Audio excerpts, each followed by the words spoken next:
Hoje comigo, pela primeira vez como host, Rafael Escocuglia. Aqui do meu lado, Henrique, que me cedeu a posição. Certo, Henrique? Muito obrigado, meu caro. Me recuperando aqui de uma gastrite, eu sei que você vai conduzir com maestria. Cara, uma honra estar desse lado aqui, depois de muitos episódios feitos do lado de lá. Vou conduzir aqui um papo com um cara que a gente gosta demais, que quando chegou a pauta aqui pra mim, eu falei pra Pamela, de novo o Fábio? Ela, não, o Fábio nunca gravou. Fábio nunca gravou, não é possível. Eu fui lá, episódio 1, episódio 2, até o 139 e não tinha gravado mesmo. Fábio Pinheiro aqui conosco, seja muito bem-vindo, meu amigo. Obrigado. E aí, meu caro, tudo bem? Tudo bem, é sempre bom estar aqui com vocês, estar aqui nesse ambiente aqui de educação, que transpira educação e principalmente poder participar desse episódio aí, mas de fato é o meu primeiro. Hein? Cara, o Fábio é especialista em pricing, especialista em inteligência de mercado, professor da gente. Há quanto tempo está conosco aqui como professor? Já faz tempo, eu vou entregar a idade assim, cara, eu tenho eu acho que eu comecei na live em torno de 2009, 10, que eu fui aluno de vocês, aí depois fui palestrar, fui dar aula, mas faz bastante tempo que eu tô com vocês aqui. Que aqui. legal, a gente demorou 140 episódios para convidar o Fábio, não acredito. Não, já deve ter participado de uns, não sei quantos fóruns, se for colocar aqui o currículo dele só com a live aqui, já é gigantesco, né, a quantidade, e a gente se assusta, né, porque... Cara, já gravamos, estamos 140 só agora, né? A pessoa que é tão de casa. O Fábio, que é o novo presidente do Conselho do Ibramérica, acabou de ser eleito agora para 2025. Parabéns, Fábio. Muito legal. Obrigado. Espero contribuir à altura. E também cofundador do Pricing Cast. Para quem não conhece, um podcast muito bacana sobre pricing. Eu acompanho ali. Vou deixar o link aqui embaixo para o pessoal acessar e vale a pena. Recomendo bastante. Boa. Legal. Fabio, você começou na área militar, né? Conta um pouco pra gente de como foi esse histórico ali. Você foi buscar longe, hein? Caramba, hein? Poucas pessoas sabem. Olha assim, às vezes, pro Fábio e fala, cara, ele gosta de IM, de price e tal, mas como foi a carreira do Fábio? Talvez eu vou dar um passo até para trás aqui. Na realidade, o Fábio nunca foi aquele aluno 100% estudioso, não, hein? Hoje eu posso falar, né? Porque hoje meus filhos já cresceram, eu já posso falar. Eu fui lá e reprovei 2 vezes a 6ª série, poucas pessoas sabem, mas chegou uma hora na minha vida que falou assim, meus pais, olha, você precisa seguir numa vida militar, porque desemprego batendo, tal, vamos estudar, vamos fazer curso, tal. Eu entrei na carreira militar, eu trabalhava na área de compra e supply, comprava produtos, medicamentos hospitalares, tinha que comprar e não podia deixar faltar. Sendo que eu trabalhava muito pouco, de 8 a meio-dia só. E durante 6 anos da minha vida foi aquilo que foi me dando um tédio, às vezes, de tipo assim, não me sentir desafiado intelectualmente, mentalmente, e eu tinha um sentimento que eu não estava evoluindo. Até que eu falei, pai, cumpri a sua missão, eu vou mudar um pouquinho, um frio no estômago, e aí eu saí desempregado, pensei que ia para banco, deu tudo errado, como sempre, e aí quanto mais a gente planeja, Deus dá gargalhadas. Eu fui desempregado, comecei a procurar emprego, entrei como assistente de vendas num grupo no Rio de Janeiro, no grupo Votorantim Cimentos. Depois eu recebi uma proposta para poder vir para São Paulo, do qual eu estou aqui já há bastante tempo, mas poucos sabem. Eu tinha um grande dilema, ou dava certo, ou dava certo. Porque para vir para São Paulo não é fácil. Fui necessário deixar minha esposa e meu filho lá no estado do Rio de Janeiro, e aí tomar uma das decisões mais difíceis da minha carreira. Investir, porque nem sempre é dinheiro, nem sempre é cargo, nem sempre é salário. Muitas das vezes é desafio e propósito você acreditar que você pode chegar muito mais longe, independente de onde você veio. E foi nisso, a gente vendeu os carros que a gente tinha e falou, vai lá, meu esposo, eu confio em você, vai estudar, vai se desenvolver. E dando certo, você sendo promovido, quem sabe eu não vou morar com você e seu filho também. Então, assim, foram 2 anos até eu conseguir estar com toda a família aqui, estar com toda a família junto, e aí ir galgando e crescendo, e isso me marca com uma frase que eu aprendi muito com meu pai, que nada resiste ao trabalho. Tenha fé. Então, fé nas suas crenças, no seu propósito, o que você está construindo, no que você acredita.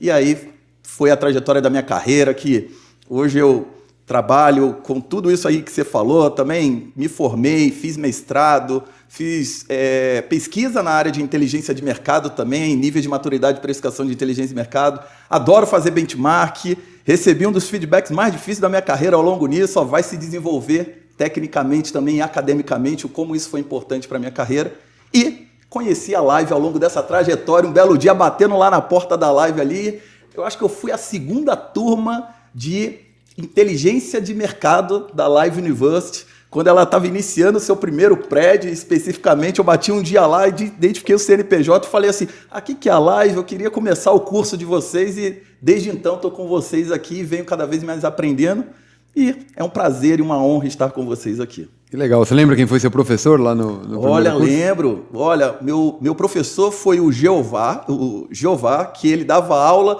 de georreferenciamento.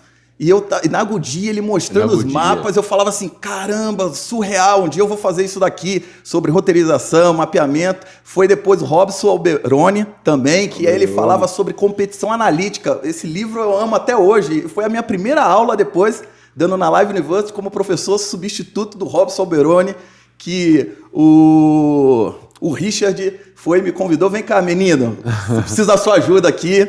O Robson falou que você tem condições de dar essa aula aqui sobre competição analítica e outros professores ali. E foi para mim uma grande experiência. E logo depois eu tive a oportunidade de apresentar exatamente a minha conclusão de curso, que foi um projeto nosso, do grupo, a gente apresentou lá no fórum de IEM, e aí começou minha trajetória, eu comecei a me apaixonar por algo que eu jamais pensaria que ia fazer, mundo acadêmico também. Então, para mim é uma grande honra, como é importante a live, e a live faz parte da minha história de vida, da minha história de carreira, da história da minha família também estar aqui em São Paulo. Então, para mim é uma honra sempre poder estar aqui com vocês, compartilhando disso. E, de fato, o propósito de vocês, que de fato é transformar a vida de pessoas através da educação também. Então, para mim, a minha vida foi transformada através da educação também, através de pessoas que acreditaram como meus gestores ao longo da carreira e como a própria live também. Então, muito obrigado, e para mim é uma honra estar com vocês aqui também. Você trouxe um fato curioso do Robson. O Robson, a gente criou o curso de inteligência de mercado muito com ele, né? Pelo expertise que ele tem e trabalhava ali na Klabin, tudo que ele desenvolveu. Então, ele montou a emenda do curso, montou toda a estrutura e tal. E o Jeová, que você comentou, ele foi aluno da primeira turma. Então, a gente tem essa mania, sabe? A gente pega os alunos, vê o pessoal que se identifica e tal e traz para cá. Inclusive, o Alex Leite, ele foi aluno, se não me engano, acho que da terceira turma. Ele participou do curso e ele falou, olha, você tem que mudar esse seu curso aqui. Eu falei, tá bom, então vem aqui e muda. Aí ele veio e foi transformando tudo que a gente faz. Sabe, a cada edição do curso que a gente realizava, a gente viu os alunos que davam boas ideias, sugestões, e a gente ia trazendo para dentro do barco junto, sabe? Então, muito legal relembrar essa história toda. E é engraçado isso, porque, assim, Rodrigo Trevisan também, que na época trabalhava na Gol, e aí falava o que fazer. Não, Gol não, na TAM, que fazia de inteligência de mercado e tal. E que foi aluno também. Que foi aluno também, que foram histórias como essa que me inspirou. Foi exatamente o Jeová numa sala de aula falando assim, um dia eu estava como aluno de vocês, fiz esse projeto, depois fui convidado para ir para o fórum apresentar. Eu falei, nossa, eu vou montar um material bacana também para poder me desenvolver e ir nessa linha, se o Jeová foi. Então talvez são histórias que nem eles saibam, nem eles estão sabendo, né? Mas é muito legal às vezes olhar para trás e refletir o como algumas pessoas foram importantes para você na sua trajetória de carreira. Então assim, e bacana que a live, né, cria essa oportunidade também de feedbacks para poder ir melhorando e evoluindo cada vez mais os materiais, as coisas, e muito bacana. Muito bom. Você citou ali competição analítica, Thomas Davenport, né, um clássico de inteligência de mercado. Eu dei bastante aula sobre isso também. E eu queria saber a sua opinião sobre o estado atual de inteligência de mercado, as transformações que a área teve tempo que você conviveu com essas transformações, seja em sala de aula aqui conosco, seja em pesquisa de mestrado, pesquisa acadêmica, seja na sua experiência profissional. Como é que você enxerga a maturidade atual de inteligência de mercado? De 10 anos para cá, muita coisa mudou, pouca coisa mudou e deveria ter mudado? Queria a sua opinião. Cara, é muito legal olhar isso, porque se a gente for parar para pensar, quando começou a área de inteligência de mercado, e aí você citou muito bem, o Robson era um dos grandes influenciadores, porque ele criou o SIM, Sistema Integrado de Inteligência de Mercado, algo assim, junto com a Microsoft, lançou tal, e eram os primeiros a começarem a mostrar que através de informação, capturando informação, você podia gerar valor ou trazer algum tipo de recomendação também no mercado. Mas a grande realidade, e a vida como ela era dentro das empresas, as áreas de inteligência de mercado, muitas delas começaram com o nome, às vezes, e aí era uma baita confusão. Qual o nome? Inteligência de mercado, inteligência competitiva, inteligência comercial e tal. Mas no final do dia, muitos estavam fazendo o quê? Sendo auxiliares administrativos, administração de venda. Hoje a gente já tem o WhatsApp, tem tudo, mas em 2009, gente, tinha gente passando fax ainda, então para pagar um boleto e tal. Então mudou muito de lá para cá. Mudou muito por quê? Porque as empresas começaram a cada vez mais investir em sistemas, começaram a ter mais informações, tecnologia começa a se crescer, áreas de controladoria começa a questionar, às vezes, por um determinado resultado, ou porque a gente não está avançando numa região ou outra que tem uma melhor margem, e começa-se, muitas das vezes, criando-se uma área dentro da área comercial para poder ajudar a área de vendas a tomar a melhor decisão. Quando a gente olha hoje, já está num nível muito mais avançado, porque em muitas áreas ela já não está mais debaixo da área de vendas, ou seja, muitas ganharam relevâncias estando ao lado da área de vendas e sendo um par na área de vendas com o propósito de direcionar, no propósito de avaliar oportunidades. E aí começou um primeiro step, que era, eu tenho que recomendar. Aí eu começo a recomendar. Recomendar o quê? Recomendar um determinado mercado que eu preciso avançar, ou um competidor. Então começou a ir mais para uma inteligência competitiva, vamos dizer assim, de olhando competidores, olhando mercado, olhando região, olhando estratégia, até o ponto que ela começa a gerar, de fato, recomendações, e aí começa a grande dilema. Quem nasceu primeiro, então? O price ou a inteligência de mercado? Ou, na realidade, o price veio para complementar algo que faltava dentro de price, que era recomendar não só falar, aqui estão os competidores, aqui está a minha análise de competitividade. E daí? O que eu faço com isso? Qual é a decisão que eu tomo? Legal, bacana, PPT bonito e lindo. Aí começa a pintar do tipo, pô, mas se eu tô desse cenário, eu precisava fazer X, Y. Então eu começo a ver um próximo, um nível avançando, não o hype do Big Data que estava lá, mas sim uma realidade cada vez mais de a inteligência de mercado junto com o price, ou o price também, e aí é onde que muitos já estão colidindo, convergindo de cada vez mais usar os dados para, de fato, gerarem não só recomendações, mas sim influenciar o processo de decisório e conseguir monitorar até o ROI. Ou seja, nada diferente do ciclo de desenhado de inteligência de mercado, que é de fato entender as grandes dores, entender as grandes necessidades, a partir disso capturar as informações, a partir disso analisar, a partir disso disseminar e a partir disso coletar um feedback. Mas agora começa a se tornar cada vez mais real a capacidade de tornar esse feedback não só mais percepção. A minha área contribui ou não contribui? Porque muitas áreas de inteligência de mercado, no máximo, conseguia chegar o quê? No final do ano, fazer um NPS. O que acham da minha área de inteligência de mercado? Ou alguns pequenos cases. Mas começa agora a conseguir falar, poxa, olha o ROI que eu capturei a partir de uma determinada recomendação. Mas não só mais a recomendação só de comprar uma base de leads ou comprar uma informação, não, porque a informação começa a estar disponível, mas sim decisões. Vamos baixar o preço ou vamos aumentar o preço? Vamos, de fato, avançar nesses territórios. Então, eu começo a ver uma grande evolução. E aí, muitas das vezes, eu costumo fazer, em média, uns 15 benchmarks por ano. Além dos fóruns que eu participo também, tenho conversado muito com startup, que é um outro modelo mental de aprendizado também, onde que você começa a ver que, se o nosso nome, de fato, é inteligência de mercado, quantas vezes o mercado está mudando? E aí tem gente falando assim, nossa, mas está mudando muito, toda hora minha área tem que mudar, toda hora tem que mudar. Poxa, mas você quer se chamar área de inteligência de mercado? Você tem que mudar, talvez, e ser mais rápido nas mudanças e nas transformações do que a própria mudança de mercado. Então, a única coisa que eu sei só sei que nada sei do que tem de acontecer daqui para frente. Mas que vai mudar e já está mudando. E o que a gente fazia, talvez, há 2, 3 anos atrás, vai se tornar obsoleto. Essa é a minha percepção. Só não sei aonde vai chegar. Eu só sei que eu preciso todo dia me reinventar e tentar ser melhor do que o ontem. E essa é a grande dica que eu dou e é o que eu estou vendo acontecendo. Por quê? Porque o mercado é dinâmico, está mudando e a área de inteligência de mercado, as áreas de price ou as áreas analíticas precisam mudar. Por isso que Dave Porter lançou a V2 do Competição Analítica para continuar se reinventando também. Perfeito, perfeito. Tem uma questão que eu acho interessante quando a gente fala dessa evolução. Eu acho curioso algumas coisas, né? Eu fico pensando, assim, você falou de entregar a idade, vou começar a entregar a minha aqui. Mas eu me lembro que a gente entrava antigamente nos prédios e todo elevador tinha um assessorista, né? Então, eu sempre fiquei pensando, sabe? Eu falei, gente, quem teve a ideia de colocar um assessorista aqui só porque deve ter pensado, bom, a gente colocou uma máquina aqui Provavelmente as pessoas vão entrar aqui e não vão saber apertar o andar que eu quero. Então tem que colocar alguém aqui para operar isso para a gente. Eu vejo a área de inteligência de mercado, no início, como uma pegada meio esse assessorista de elevador, sabe? Olha, a gente tem aqui a nossa área comercial, a nossa área de marketing, mas tem tanta informação, tem tanta tecnologia que está surgindo, CRMs, BIs e mil outras coisas que a gente precisa de alguém para apertar o botão e meio tentar direcionar aqui e fazer com que a gente pare no andar correto ou tome uma melhor decisão de uma maneira mais assertiva.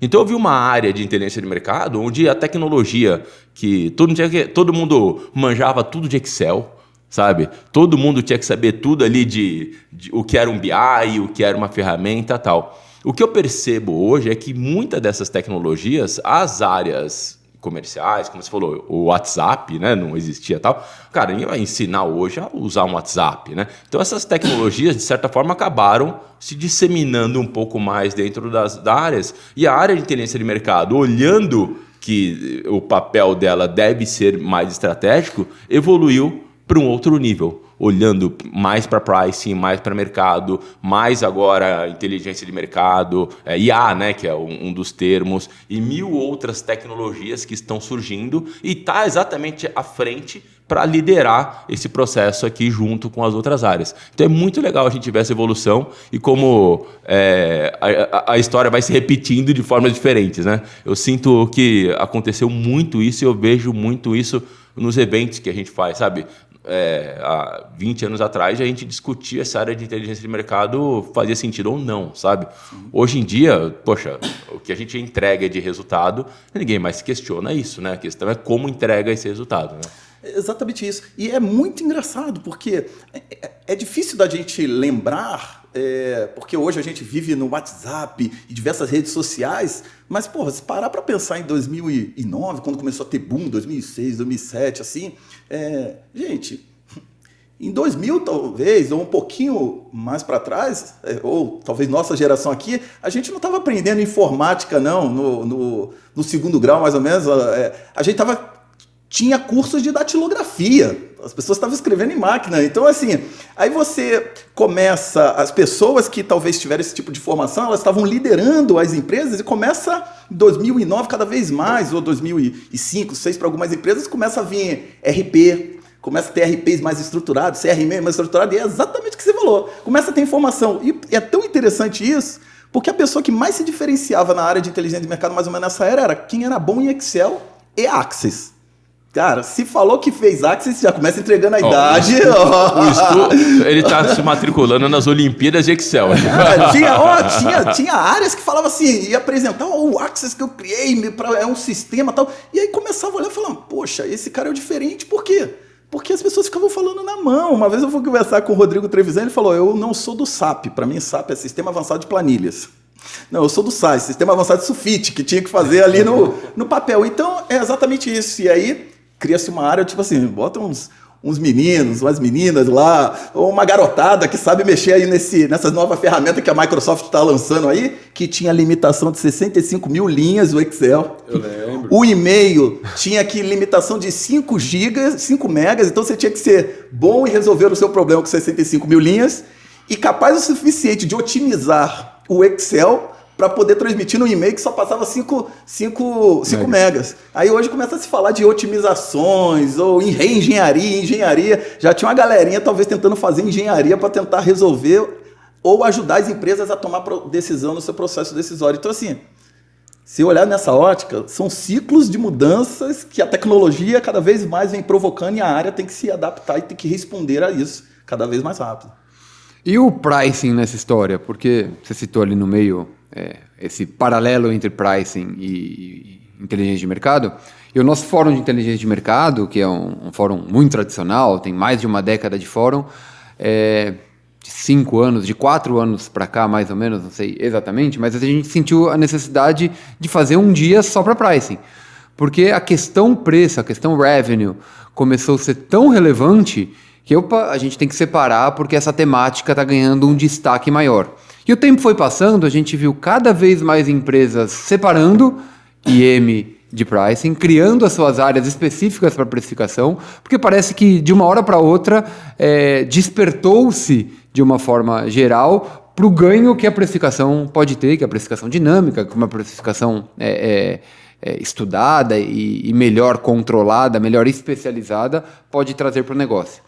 E você viveu essa onda de forma muito intensa e muito forte. Eu queria saber a sua visão sobre essa evolução do tema pricing. Ninguém melhor do que você. Você é o maior estudioso de pricing que eu conheço para falar sobre isso. É engraçado que price, quando a gente fala hoje, né, muitos falam assim, poxa, mas price começou agora? Não, price não começou agora. Ela já existe há algum tempo, principalmente em mercados, que começou com a aviação, principalmente em mercados que margens extremamente comprimidas, e aí é muito interessante, né? Quando as empresas passam por um tipo de dificuldade, principalmente começam a ver margens cada vez espremidas, aí é que ela começa a procurar será que não tem um espaço ou uma grande oportunidade? É a dor que costuma incentivar um movimento, né? Exatamente, é a dor que começa a incentivar o movimento. Então, se você está passando por uma dor, eu já falo para você, olha, é a melhor oportunidade que você tem. Então, regredindo aqui, voltando, então, a área de revenue, vamos dizer assim, e tem N nomes, mas eu vou simplificar, é a área que ajuda a definir qual é o preço que deveria ser vendido aquele determinado produto, simplificando. Ela começou lá atrás, mas ela começa a ganhar uma grande proporção, mas não eram todas as empresas. Muitas empresas tinham uma área de precificação operacional, no sentido de a área de vendas me passa o preço, eu só venho aqui, imputo dentro do sistema e garanto o faturamento. Então, se você olhar para uma ótica e falar assim, mas nenhuma empresa tinha uma área operacional e estava lá garantindo, e que boa parte das vezes só recebia ligação para falar o seguinte, tá faturando errado, o preço saiu errado. Sendo que, se pegar ali mais ou menos meado de 2009, quando o Brasil começa a passar por uma marolinha, e 2013, 14, onde começa a ter um impacto muito grande na economia, muitas empresas também vieram para o Brasil, começa a ter em diversos mercados o quê? Um impacto em que a economia um pouco sofrendo, um pouco um baque, automaticamente começa as empresas quererem buscar oportunidades, e aí começa a olhar para as áreas de IM que vinha e falava assim, olha, tem celular aqui vendendo, mas agora tem um montão de gente vendendo celular. Tem celular em tudo quanto é lugar. Olha aqui o estudo de mercado, olha o market share da venda de celular, olha como é que tá, olha quais as lojas que estão vendendo. Todo mundo agora está vendendo celular. E a área de venda falava assim, legal, esse market share é legal, tudo bonito. E aí, o que eu faço? Não, mas o meu estudo está aqui. Não, e a minha recomendação, qual que é a recomendação? Avançar. Não, eu sei que eu tenho que avançar em market share, eu sei que eu tenho que ganhar espaço, eu sei que eu tenho que ganhar receita, eu sei que eu tenho... Mas e como?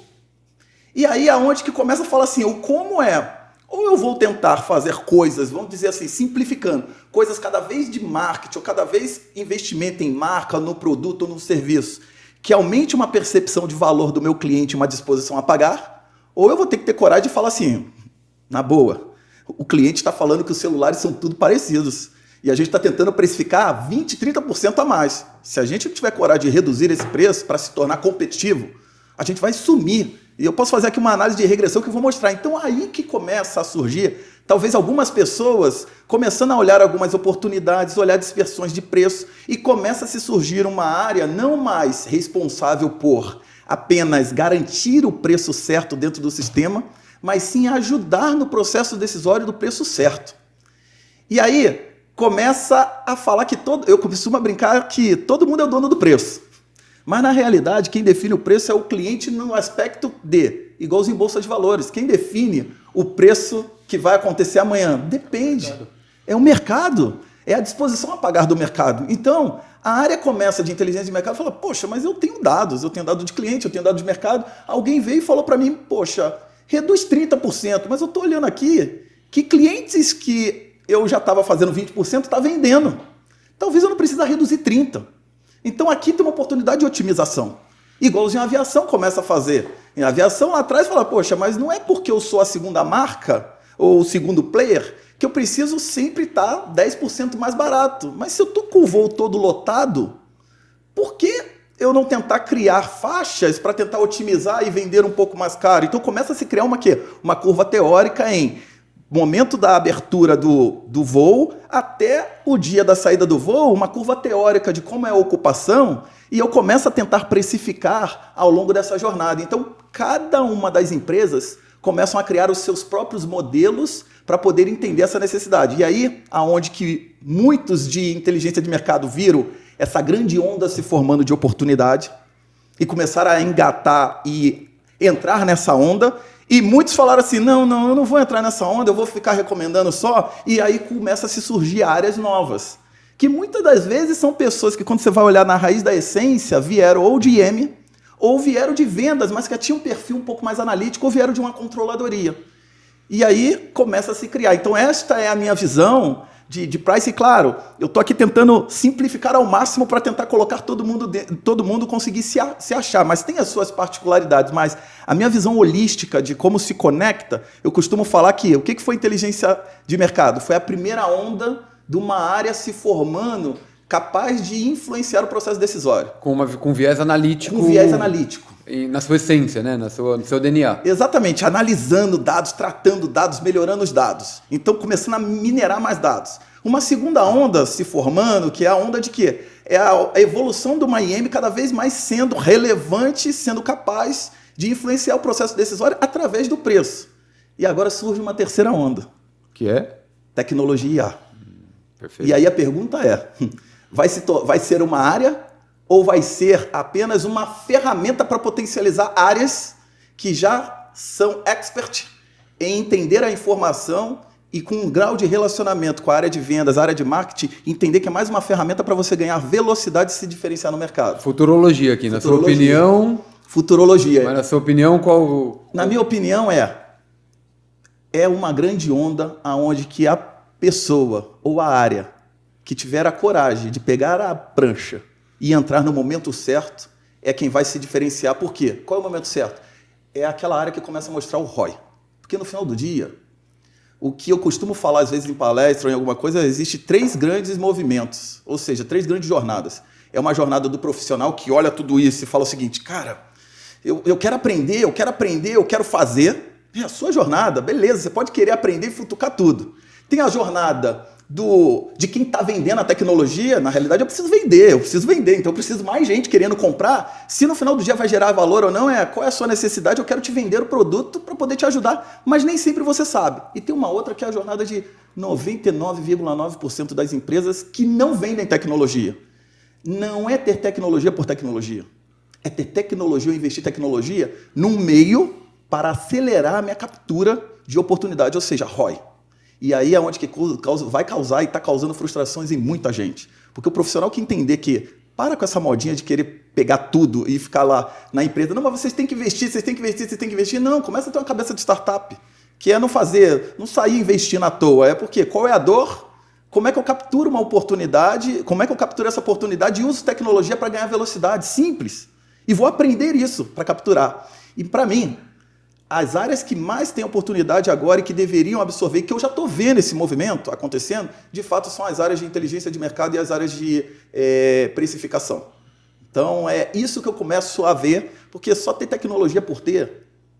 E aí? Você só vai aumentar o custo, no final não necessariamente vai trazer um resultado financeiro, a não ser que foi importante e estratégico para a sua empresa, ou para um brand, ou exatamente para poder mostrar que é uma empresa cada vez mais tecnológica, investir. Ou seja, é um investimento que você está fazendo para uma construção de marca. Mas se for na sua essência de price ou de inteligência de mercado, ou da própria empresa, que é gerar retorno para o acionista, ou seja, o quanto que vai sobrar também, ou vale a pena investir num banco, ou vale a pena investir numa empresa a médio e longo prazo, então, olhando nesse aspecto, eu preciso capturar e utilizar a tecnologia para gerar valor, e gerar valor significa EBITDA, caixa, ações, depende da estratégia da empresa.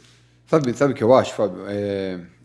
Eu enxergo a tecnologia como um habilitador importante, e até para explicar a evolução de pricing, a tecnologia está envolvida e é central. Eu me lembro que eu fiz a minha pós-graduação em 2002, entregando a idade também, né? E eu tive aula eu me lembro bem, de microeconomia, em que se explicava elasticidade de preço ali e tal.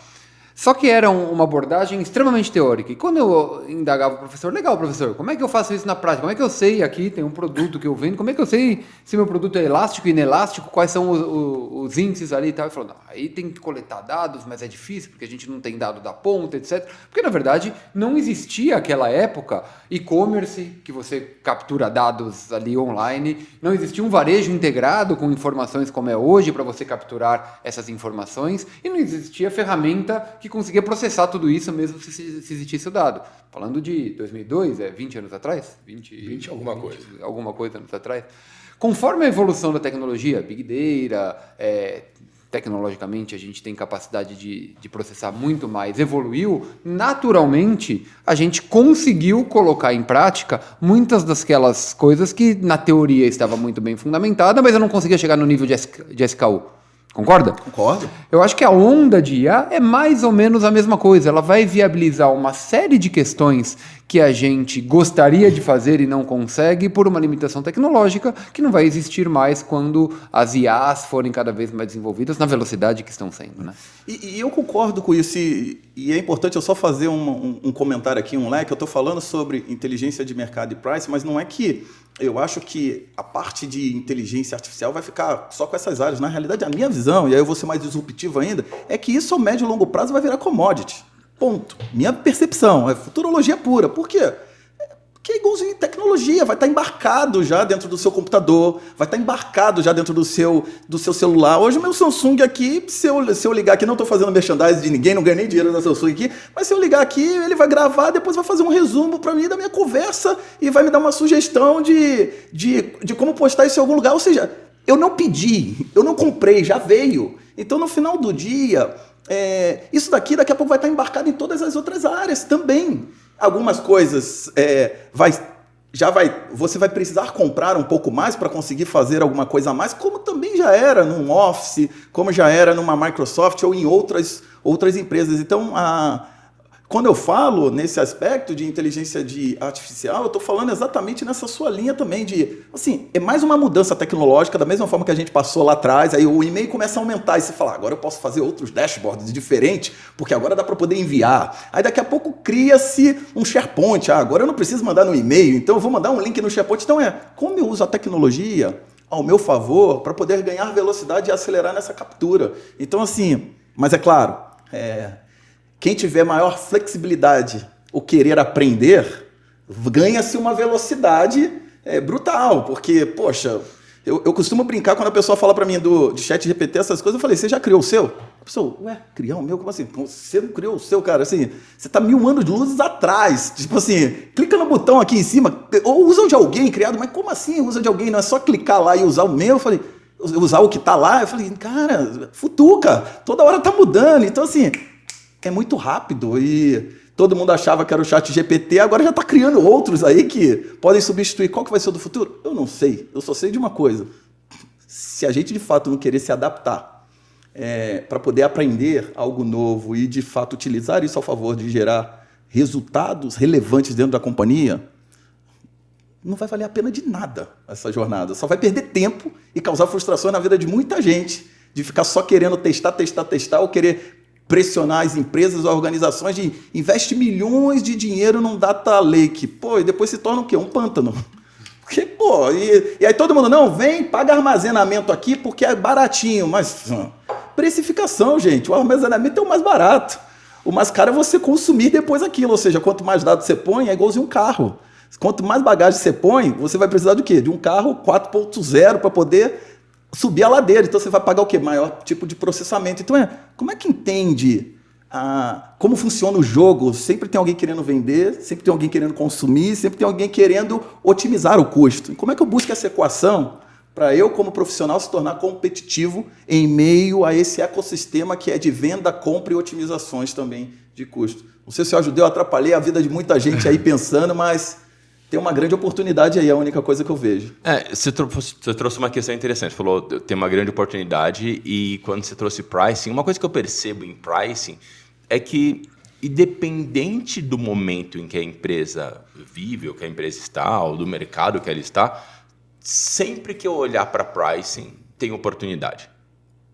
né? Porque me parece que pricing é uma coisa meio... É difícil lidar com isso, né? Porque o comercial acha que não, é o desconto, senão a gente não vende. O meu concorrente está aqui do outro lado. Marketing está numa outra linha, fala, poxa, olha, eu vi que o mercado está por aqui. Mas o que me parece, o meu sentimento é que, independente do momento, de qualquer estágio que você está, pare, olhe e analise, porque algum tipo de oportunidade sempre existe, sabe? Eu acho que é algo que a gente sempre tem que estar atento à questão de precificação dentro do seu mercado, porque alguma coisa você vai encontrar. E quando você fala de IA, eu sinto que parece que a gente está na época do Netscape, sabe? A linha de escada ali, onde você entrava, fazia aquele barulhinho com o modem, você tinha um site que carregava algum tipo de informação. Eu sinto que a gente... Metade do seu público agora nem sabe o que é isso que você falou aí. O Netscape não faz nem ideia. Os outros falaram, uhul, quem é do Netscape já aproveita e bota aí então no comentário se é mesmo, você conhece o que é isso. Mas eu acho que a gente está vivendo essa época do começo da internet de escada da área de inteligência de mercado, sabe? Você trouxe falar, poxa, criar o seu prompt e tal.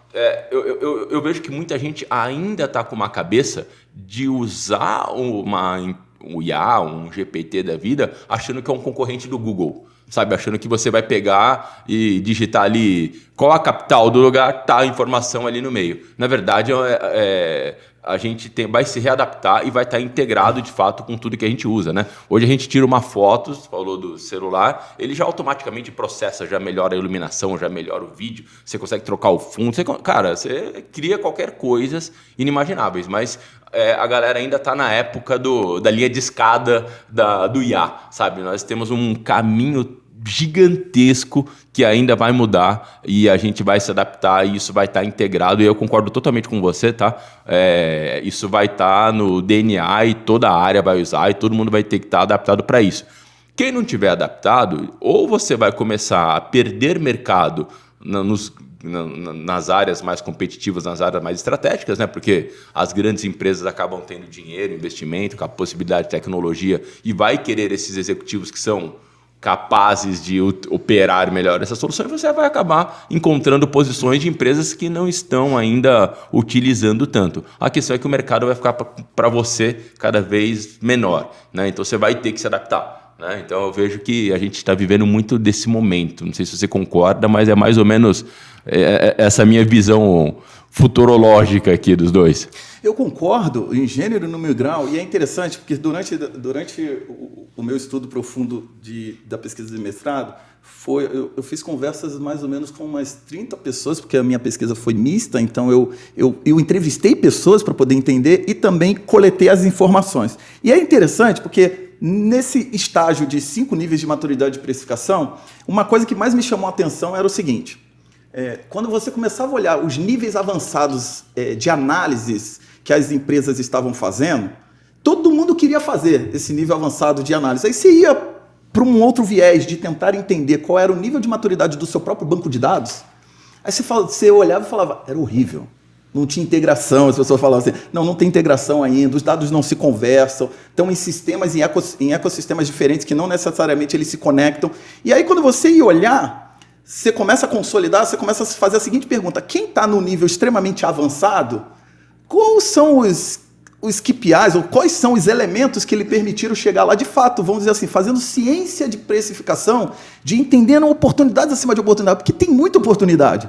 Então, desde o mais básico, de você olhar numa matriz, volume e desconto, e começar a perguntar, mas por que clientes que têm volumes tão parecidos, ou então pessoas que compraram tão próximo, na decisão tão próxima, têm preços tão diferentes? E aí você começa a olhar e é bacana, quando você olha sempre no meio disso tudo, sempre tem alguém que vai responder, não, é porque esse cliente é estratégico. A grande diferença de dificuldade é entender o que é estratégico para um, o que é estratégico para outro, mas isso deixa à parte, isso a gente conversa em outro momento. Mas quem estava nesse estágio entendeu que é uma jornada. Que é uma jornada que eu preciso ter o quê? Um banco de dados, eu preciso organizar minhas informações, eu preciso ter histórico, que aí sim esses começam a estar habilitados a quê? A começar a usar tecnologias mais avançadas. Agora, gente, nesse nível 5 aqui, tem 1% de todo mundo que respondeu a minha pesquisa. Tem muitos poucos já nesse nível. Você tem uma galera ainda que está pensando em ter um sistema mais avançado, fazer estatística, tudo, mas não tem nenhum banco de dados estruturado, não tem nem informação. E aí é isso que o Henrique falou assim, vai botar o chat GPT, e o que eu deveria fazer? Não, vai pegar na internet, vai bicar qualquer coisa, você vai falar, bom, a informação está errada. Não, cheat in, cheat out, simplesmente você não tem informações boas, informações estruturadas. Então, ou seja, tem muito espaço ainda aqui para começar a fazer o básico bem feito, avançar nas coisas, ajustar a cultura, porque também se não tiver uma cultura e um ambiente que esteja também aberto a tomar decisões baseadas em dados, na boa, sai fora, que não vai funcionar. Você pode trazer a análise da NASA,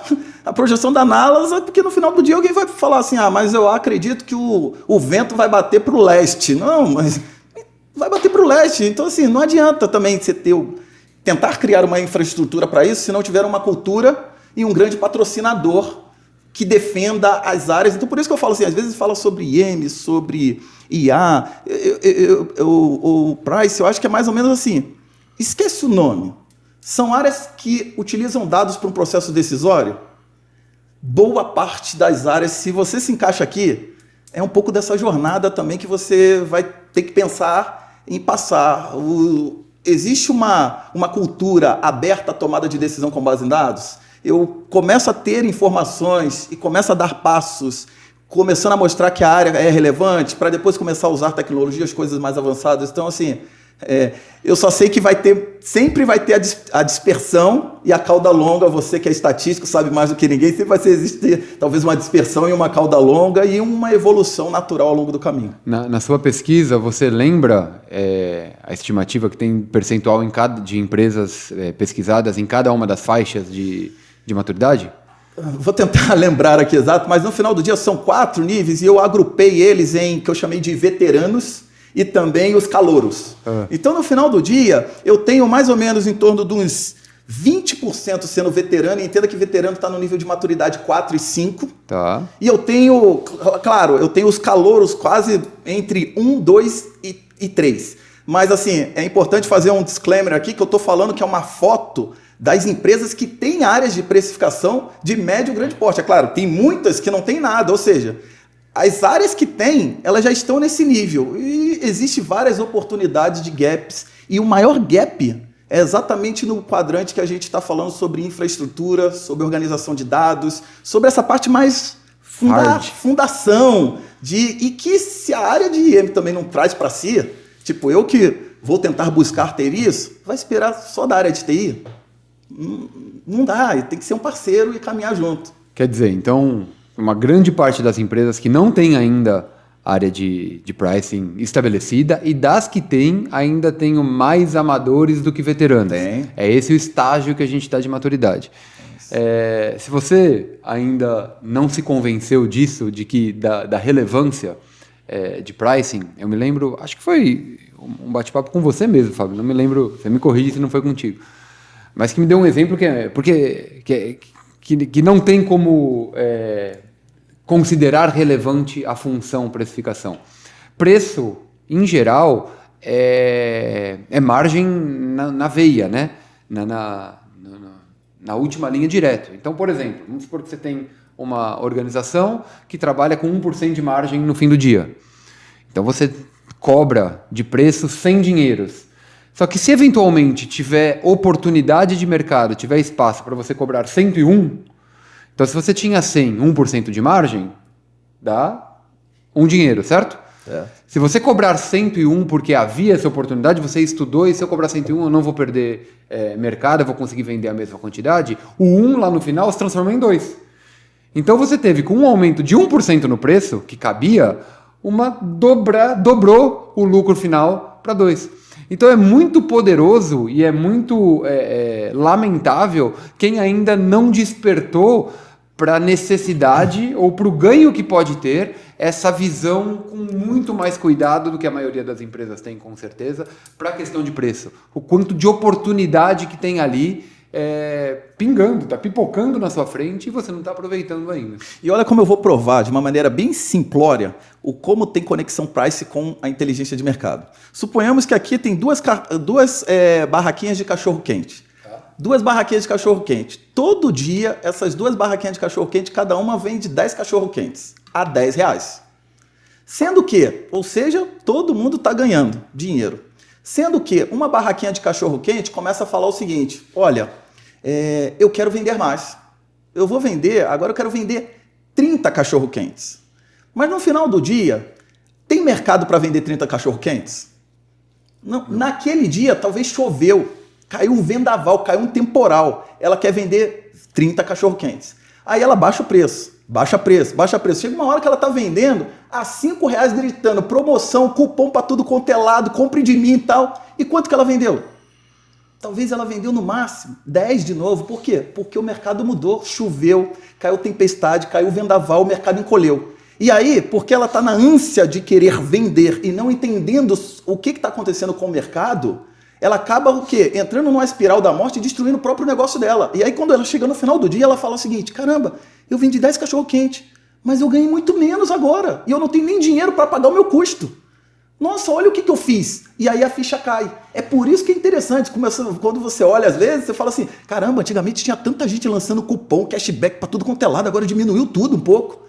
Aí eu conversando em bate-papo, falando assim, as pessoas começaram a fazer análise falando assim, mas o cliente já ia comprar, eu dando cupom, não. Todo dia ele chega em casa, 5 horas da tarde, liga o aplicativo e pede, com cupom ou sem cupom. Então para que eu vou dar cupom se eu já tenho certeza que ele vai comprar? Eu estou gastando um dinheiro, talvez desnecessário, mas que eu poderia gastar este dinheiro em outros mercados que eu estou há anos sem querendo vender e não estou conseguindo. Então quando você começa a fazer uma gestão até melhor do que das suas verbas de trade, das suas verbas de marketing. Por quê? Porque você está falando o seguinte, preço tem que estar conectado com o mercado, entendendo o mercado, mas não só tomando uma decisão de preço sem olhar o que está acontecendo com o mercado. Porque senão você pode destruir um grande mercado. Então, assim, qual que é a diferença do veneno e do remédio?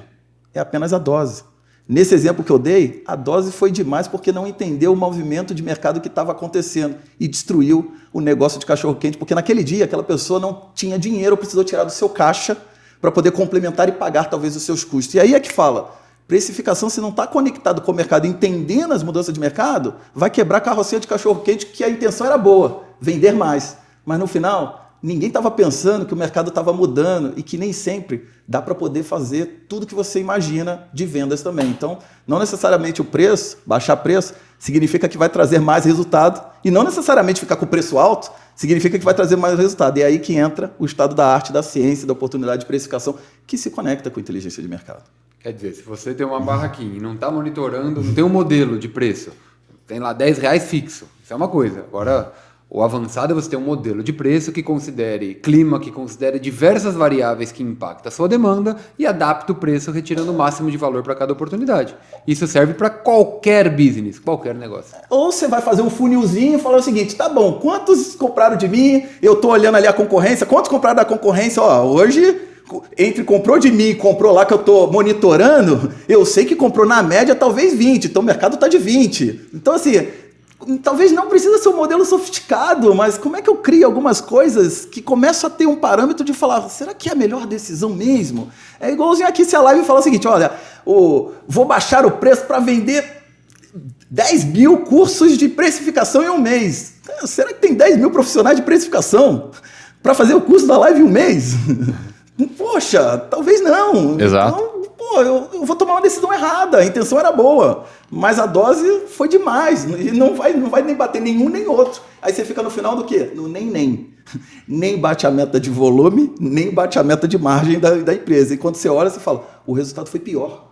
Por isso que muitas áreas às vezes não acabam criando valor, porque não entenderam que não é só sobre o preço, é sobre o resultado final. E sobre a estratégia da empresa, que price é uma ferramenta para poder alavancar a estratégia da empresa, que de fato, boa parte das vezes é um EBITDA, ou é um fluxo de caixa, ou é o valor das ações, então vai muito mais além do preço, price. É uma coisa que eu vejo que quando a gente fala de pricing, a gente está falando muito de aumentar ou abaixar um preço, tá? Mas a gente tem uma série de estratégias que podem ser feitas aqui, né? Uma coisa que eu vejo muito é tentar agregar, que as empresas vêm tentando hoje, é tentar agregar valor ao seu produto. Você tem a barraquinha de hot dog ali. Poxa, mas se você fizer um combo ali com duas salsichas. Cara, eventualmente você consegue pegar o seu produto, trazer um valor agregado maior, sabe? Fazer... teve a tendência das gourmetizações ali, sabe? As pipocas que custavam um valor absurdo, as hamburguerias que tinham lá, hamburgueria de 50, 60 reais no hambúrguer, que era um absurdo, mas hoje já tem. Pode trazer a receita do hot dog de Osasco. Pô. O hot dog de Osasco, esse aí. Já fui de lá, hein? Eu morei lá também. Morei lá também. Essa é a tradição, que vem com o purê, a saladinha de repolho ali e tal, é genial.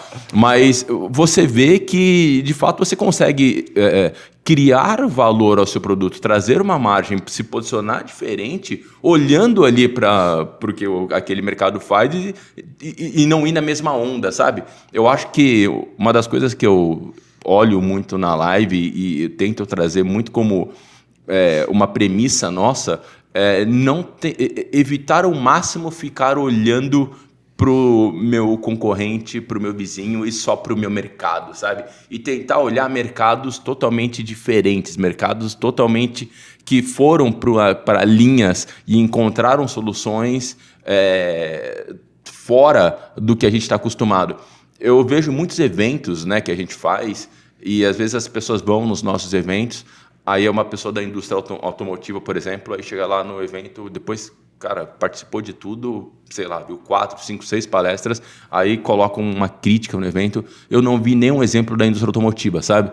Eu falo, poxa, gente, mas espera aí, o legal disso, provavelmente o que seu concorrente faz, o que a barraquinha do lado faz, você talvez já conheça. Todo mundo já conhece. Se o cara está escolhendo a sua e não do vizinho, talvez já tenha um motivo, tal. Mas o legal é você ir para mercados, e aí eu trouxe um aspecto que você falou que adora fazer benchmark, é você fazer benchmark com mercados que te abram a mente, que te tragam uma visão totalmente diferente. Porque se você ficar no seu mundinho ali no meio, você acaba... tendo um viés de afirmação, sabe? É tentar só validar o que eu já sei e não olhar para o mundo e falar, poxa, peraí, olha como é que estão fazendo aqui, olha que bacana essa estratégia. Nós tivemos, ano passado, para quem está acompanhando a gente, estamos em 2025, porque tem uma galera do futuro. Opa! Tem uma galera lá de 28 que está ouvindo a gente. Você está falando de ChatGPT que nem existe mais para 2028. Já acabou. Mas a gente foi no evento da HubSpot, que foi um evento super bacana em Boston e tal, e a quantidade de...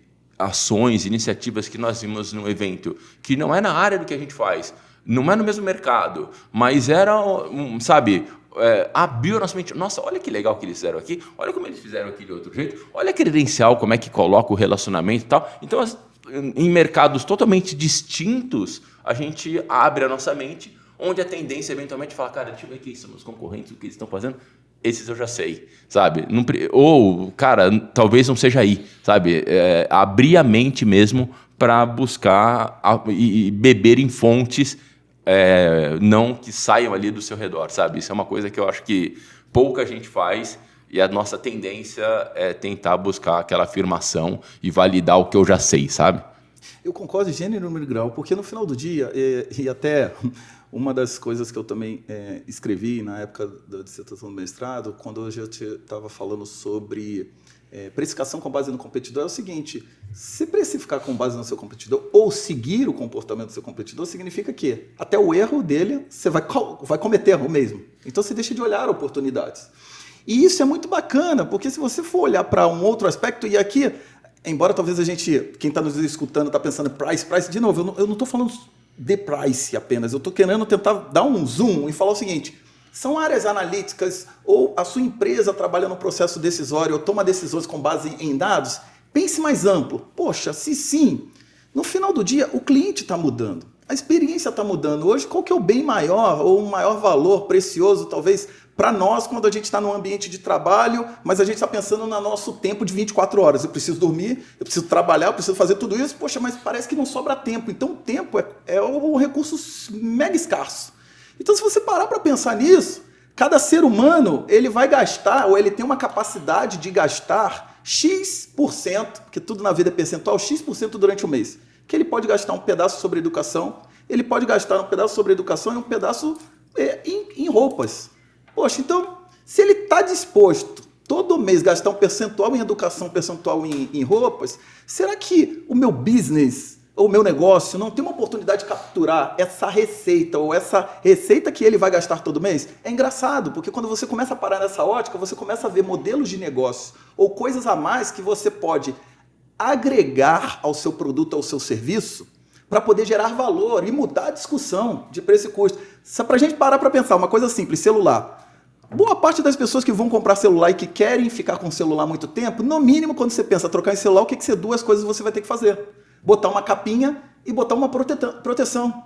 Agora, para pensar. Se eu pudesse ir num lugar, talvez, que eu comprasse o meu celular e a pessoa já falar o seguinte, você pode mandar um WhatsApp, você vai comprar o celular e quando você for retirar, já vai estar com a capinha e com a película aplicada. Você já vem pegar e retirar.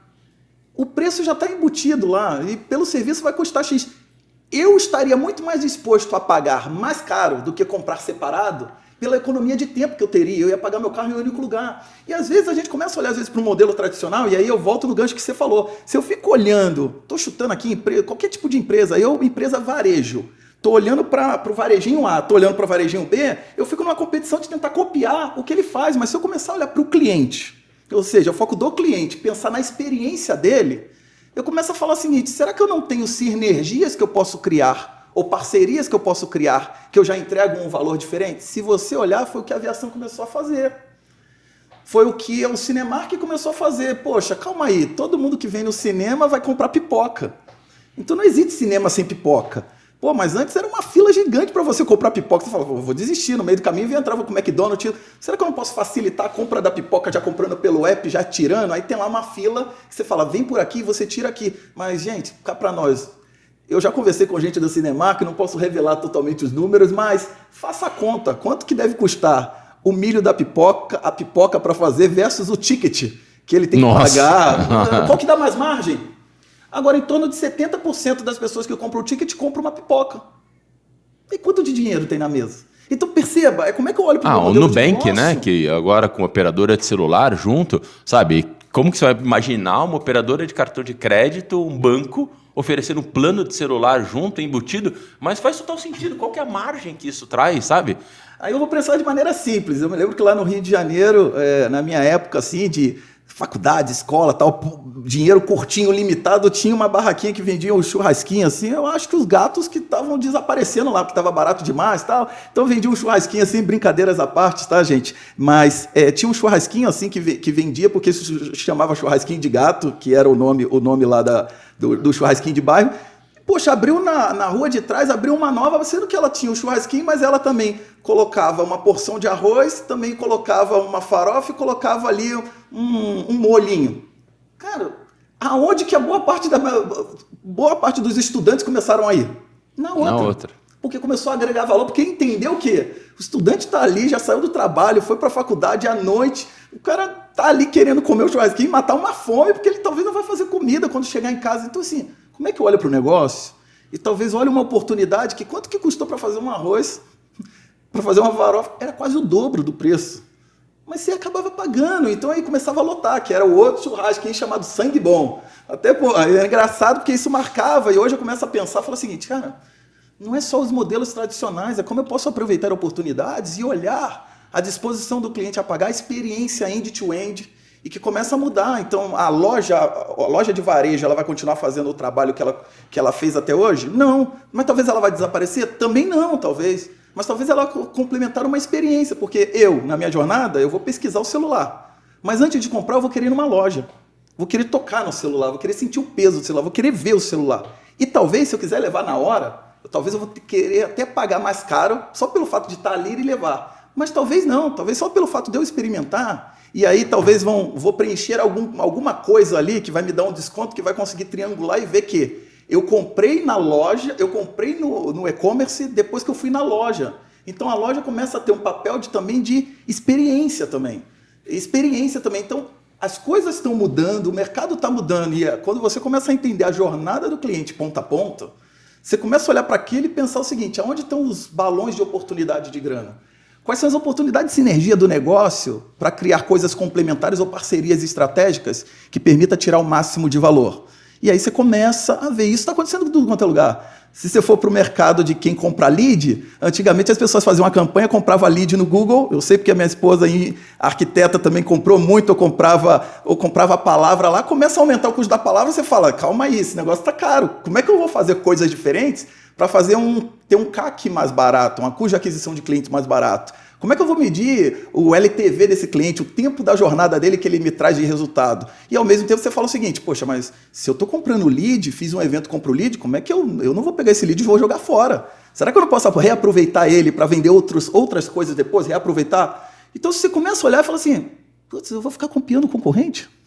Eu vou ficar só olhando para o concorrente? Tem tanta coisa que dá para olhar e fazer coisas diferentes. Então assim, é miopia, na minha visão e na minha humilde visão. Se você não começar a olhar para o mercado e no conceito de lifelong learning, de querer aprender coisas diferentes, e por isso que hoje em dia você fala assim, você faz benchmark com quem? Hoje em dia, assim, meu sábado passado, eu estava com uma garotada lá, conversando, que eles queriam conversar comigo de uma startup, mostrando algumas coisas para mim, e eu lá, caramba, que coisa bacana, eu dando umas sugestões para eles de algumas coisas para refinar o produto deles e tal. Então, assim, você começa a olhar que às vezes a gente fica parado nos modelos mentais, e que tem uma galera vindo em outros modelos mentais, aí você fala assim, caramba, mesmo eu pensando assim, ainda tem muito mais coisa que eu não pensei e que poderia pensar diferente. Então, assim, no final do dia, defina a régua que você quer ter e o profissional que você quer ser e começa cada vez mais se moldar em aprendizados e buscar referências que te inspirem para querer aprender. Aí a pergunta é, será que quem te inspira é o seu concorrente? Essa resposta é individual. Sim. É individual. E aí, cada um tem a sua jornada e tá tudo bem. E tá tudo bem, mas para mim a jornada de aprendizado ela é eterna e foi por isso que eu saí de um ambiente totalmente militarizado. Perfeito. Ô Henrique, nosso marketing mandou um recado aqui, mas agora eu tô até com vergonha de falar. Porque eles mandaram com um cupom, a gente tá, vamos colocar aqui, a gente tá em abril de 2025, só para datar aqui, e nós temos 2 eventos importantes acontecendo nos próximos meses. Tem o Fórum de Inteligência de Mercado, que o Fábio estará lá, certo? Como palestrante. Confirma? Pretendo estar, mas eu nem... Estará lá, nosso convidado mais uma vez. E temos um curso de pricing acontecendo agora dia 26 de maio, uma capacitação em precificação. E o nosso marketing mandou um voucher como presente para quem está acompanhando o podcast de 20%. Eu já estou com medo de dar o voucher, porque depois dessa aula, o pessoal já ia comprar de qualquer jeito, para que o voucher? Não, mas esse é importante, porque a galera de precificação, a comunidade, eles, estão sempre estratégico, olha, eles na realidade eles vão ajudar a live, vão compartilhar, entendeu? Então assim, a live vai crescer, pode manter esse desconto, porque a galera é boa. O voucher aqui embaixo de 20%, Livecast Fábio, o nome do voucher que a gente criou, tá aqui no... Então participe com a gente, você que está começando no mundo de price ou quer aperfeiçoar os seus modelos.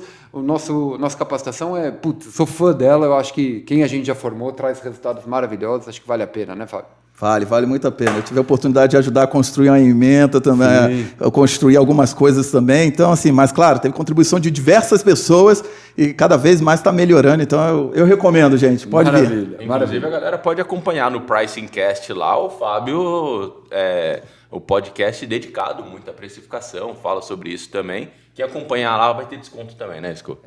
Pode colocar o desconto lá também. Isso não estava nem combinado, hein? Mas obrigado aí. Muito obrigado. Pra galera do Pricing Cast, que está em todas as plataformas também, né? Quem quiser acompanhar, pode seguir lá, é só buscar Pricing Cast, tá lá no meio, acompanha lá. O Fabião é parceiraço nosso, vale a pena se aprofundar ainda mais a respeito do tema. Show de bola. Fábio, a gente tem, para encerrar aqui, algumas perguntas que a gente faz para todo mundo. Gostaria de saber a sua opinião sobre esses pontos, tá? A primeira é uma frase de impacto que te marcou, que te marca, que você leva com você. Nada resiste ao trabalho. Tenha fé. No que você acredita, no seu propósito e tenha mais paixão pelo seu futuro do que orgulho pelo seu passado. Porque no final do dia, se tiver paixão e vontade de querer fazer, você vai muito mais longe. Muito bom, muito bom. Um conselho que você recebeu e de quem recebeu que tem impactado sua vida e sua carreira? Uma coisa ninguém tira de você, seu conhecimento. Então, busque conhecimento, busque aprender, busque se desenvolver, independente se você está achando que está valendo a pena ou não, aonde você está, o que você está fazendo. Mas isso ninguém vai tirar de você. Então, se desenvolva, invista em você, invista na sua carreira, invista na sua própria formação. Porque no final do dia, isso ninguém tira de você, são o seu conhecimento. E como isso te transforma, e através de você, você pode ajudar a transformar outras pessoas. Perfeito, perfeito. Você tem alguma tendência que você acompanha hoje e você acha que todo mundo deveria estudar mais a respeito desse tema? Eu tenho.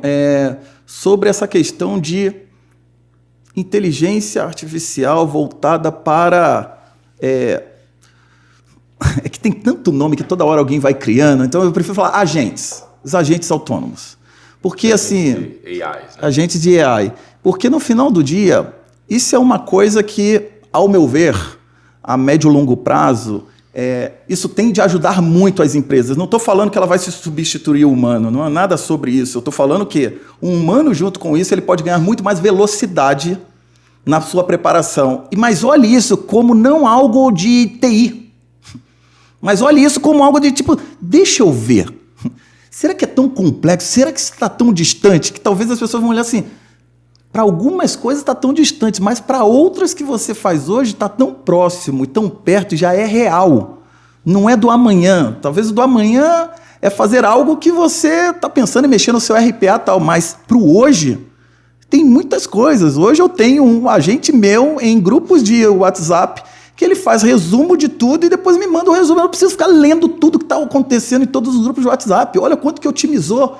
Porque eu faço questão de estar em grupos que estão as pessoas trocando experiência para depois ler com calma. Então, assim, será que de fato não tem coisas já reais que te permite ter experiências para falar, poxa, isso é tão real e está tão perto, para que você comece a acreditar mais? Então, assim, para mim isso veio para ficar e é algo que muitas startups já estão fazendo coisas que quando eu olho eu falo assim, nossa, se isso entrar em operação, de fato vai mudar o modelo ou o game do jogo de muitas empresas. Cara, para você ver, ontem eu li um artigo do Fernando Monlan, que já esteve aqui, né, com a gente, um abraço, Fernando, e ele fazendo uma reflexão das competências de gestão de RH que o profissional de TI tem que ter, porque ele está trabalhando com agentes que estão substituindo os seres humanos. Então, o agente de IA está personificando de tal forma que as competências do profissional de TI talvez tenham que incorporar elementos que hoje estão restritos ao RH, gestão de pessoas, etc. Bem interessante. Teve alguma experiência de atendimento que você que te marcou e você lembra até hoje, tirando a questão da barraquinha do espetinho lá que colocou o vinagrete ou o arroz junto com... Tirando essa, tem alguma que você lembra e você guarda assim e fala, poxa, que bacana? Tenho. Eu tenho uma experiência que um determinado dia eu estava bem incomodado com um atendimento que eu estava tendo de um determinado local que estava me atendendo mesmo. E eu peguei o carro e eu fui até o determinado local. Estava tentando imprimir exatamente a minha dissertação de mestrado. Eu peguei o carro e fui até o local. E aí, quando eu cheguei no local, eu olhei assim, eu vi tanta complexidade no seu processo decisório e no processo de impressão, assim, que eu olhei, eu fui lá já para apertar o pescocinho da pessoa e eu falei assim, caramba, eu estou quase dando um abraço na pessoa e dando uma plaquinha de super-homem, de tudo que essa pessoa está conseguindo fazer ao mesmo tempo, querendo salvar todo mundo. Então, assim, essa experiência me marcou que às vezes você olha e fala assim, por mais que pareça tão simples e tão óbvio, às vezes vale a pena você pegar o seu carro ou você ir lá no humano ainda e olhar, porque no final do dia dessa jornada de muita tecnologia, muitas coisas, a gente tem que entender que as relações humanas e o relacionamento ainda com as pessoas, ou entender o lado do outro, isso tem um impacto. E às vezes a gente fica tão preso no nosso modelo mental, pô, mas deveria ser mais simples, mandei um WhatsApp, isso, alguém tem que apertar o botão e imprimir lá, você fala, opa, calma, nem todas as empresas, nem todos os modelos, nem todo mundo está exatamente nessa velocidade. E, na realidade, é o seguinte, como eu posso ajudar essa pessoa? Então, isso me marcou de uma tal forma que eu fiquei lá quase dando consultoria para a pessoa. Pô, o sujeito virou meu amigo, depois não queria nem me cobrar a impressão. Então, no final do dia, é isso que é o bem maior. Então, no final do dia, Poxa, seja humano também nessas relações. Não estou falando que é fácil quando você só está pensando no bits e bytes exata tal, mas às vezes você tem que falar, esquece o computador todo, vai lá, senta do lado e vê. Não é tão simples quanto parece ser. Mas na prática, existe uma grande diferença entre ser simples e simplista. Tipo assim, na prática, você só consegue ter essa percepção quando você, de maneira genuína, se dispõe a ir lá e entender o lado do outro. Não estou falando que é fácil. Você falar que o lugar que você estava tentando imprimir é o McDonald's, né? Então... Aí ia ser difícil funcionar. Ô, Fábio, a gente, no hall aqui da live, a gente tem uma playlist com músicas para os alunos ouvirem ali, quando estão no momento de coffee break, no momento de descontração. Eu queria uma sugestão de música para a gente incorporar a esta playlist. Caramba, essa vocês me pegaram de jeito, até Só porque pode dependendo da playlist que eu escolher, se eu escolher algumas playlists lá que eu via lá no Rio de Janeiro, as pessoas vão assustar, brincadeiras à parte, os batidão lá, não, mas eu quero sugerir uma música, eu esqueci o nome exato, mas ela é uma trilha sonora do filme, poxa, deu um branco aqui, do filme Interestelar. Então Interestelar, vamos Interestelar. tentar achar aqui. Eu tenho ela salva aqui. Achar aí pra gente colocar. É a música original do filme? É original do filme. A principal é essa daqui, né? Nossa, eu vim com isso na mente aqui. Achou aí? Essa aqui? Essa aqui é... Hans Zimmer? Hans Zimmer. São todos do Hans Zimmer. Essa daí mesmo. Eu sou um pouco... Vocês vão olhar a música e falar, não acredito que o Fábio Zezé, eu preciso acalmar um pouco a mente às vezes. É essa daí mesmo, é uma música que eu boto às vezes quando eu estou fazendo uns trabalhos mais profundos, analíticos. Eu gosto de botar o fone e na minha vibe ali, pensando no... Eu gosto muito desse filme ali, é um filme muito interessante, então é uma música que faz me concentrar e me conecta comigo mesmo aí. Então é uma música que eu vou longe. Tá colocado, check, já coloquei aqui, já identifiquei. Fabião, um presente para você. Muito obrigado por vir muito até obrigado. aqui, uma camiseta da live do Ibramerc, cujo Já é de conselho casa, né? já é Essa eu vou presente usar, do hein? conselho, por favor. O mínimo que a gente espera é vir uniformizado nas reuniões de conselho. Fábio, muito obrigado. Foi uma honra recebê-lo aqui. Sempre bom estar contigo. Foi muito legal. Quem quiser encontrá-lo, Fabião, acha onde, meu caro? Me acha no LinkedIn, também no próprio Instagram também. Quem quiser me procurar no LinkedIn, só é botar lá Fábio Pinheiro. Quem quiser procurar no Instagram, só é botar fabiopinheiro.oficial, também vai me achar no Instagram. E depois a gente deixa os links aqui embaixo também. E tamo junto nessa longa jornada aí. Qualquer coisa, manda uma mensagem. Quem sabe a gente não marca um café, conversa, troca uma experiência. Boa, temos que marcar uma segunda edição, porque metade da nossa pauta aqui ficou ainda... Ficou para trás. Caramba, o Alex me enganou. O Alex falou assim, não precisa seguir a pauta não, se solta aí e tal. Eu falei, poxa, vocês fizeram perguntas fora da pauta, desculpa, eu volto de novo. Fabião, obrigado, meu cara. Obrigado. Valeu, Fábio. Galera que tá acompanhando a gente, Isso aí. Compartilhe, indique para um amigo, dá o likezinho, faz tudo o que tem para fazer para nos ajudar a melhorar cada vez mais a audiência do nosso programa. Tá bom? Boa. Valeu, até a próxima. Falou, galera. Tchau. valeu.